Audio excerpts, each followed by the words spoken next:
Grande successo di pubblico e di partecipanti per l'8ª edizione del Memorial Katia Capuani, con protagonisti i mini atleti della categoria propaganda, nell'annuale sfida negli impianti delle piscine della Padova Nuoto alla Paltana e che ha visto la compagine del Centro Nuoto Stra imporsi davanti alla squadra dell'Albatros Nuoto Padova.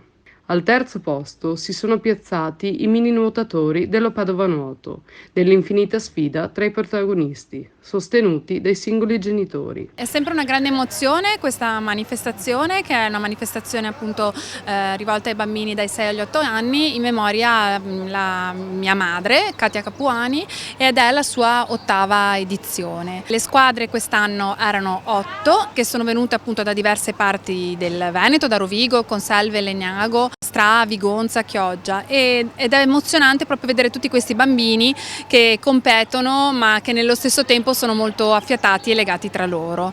La manifestazione si tiene appunto il giorno prima del Trofeo del Santo, saranno presenti all'interno della Padova Nuoto per una competizione di alto livello ormai conosciuta davvero in tutto il nord Italia e che richiama tante persone. Una splendida giornata di sole ha caratterizzato l'evento andato in scena agli impianti della Paltana nell'impegno dei protagonisti e delle nuove leve del nuoto. Numerose le società partecipanti, a partire dal Centro Nuoto Stra, al Clodia Piscine e Fitness, alla Padova Nuoto, Rovigo Nuoto, Legnano Nuoto, Conselve Nuoto, Terme Sport e Albatros Nuoto Padova.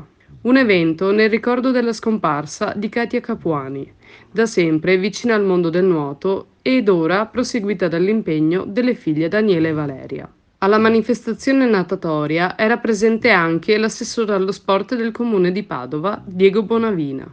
Bellissima manifestazione, la vedete alle mie spalle, è riuscitissima, 200 ragazzini dai 6 agli 8 anni si sono trovati qui a Padova, alla Padova Nuoto, che dobbiamo ringraziare perché è un evento veramente importante e soprattutto perché è in ricordo di una persona importante che è stata moglie e mamma della famiglia Bardelle, e quindi per questo credo che sia una cosa molto bella da questo punto di vista. È bello vedere tutti questi ragazzini, anche perché lo dico con un pizzico di malinconia.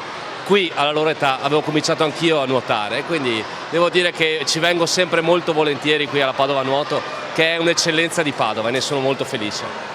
Una giornata di sport in acqua, con le nuove leve del nuoto che saranno il domani e il futuro della grande famiglia padovana, che da sempre sforna grandi atleti. Per citarne solo qualcuno, la grande Novella Callegaris e il fondita Matteo Furlan, con le sue numerose medaglie mondiali conseguite nelle lunghissime distanze.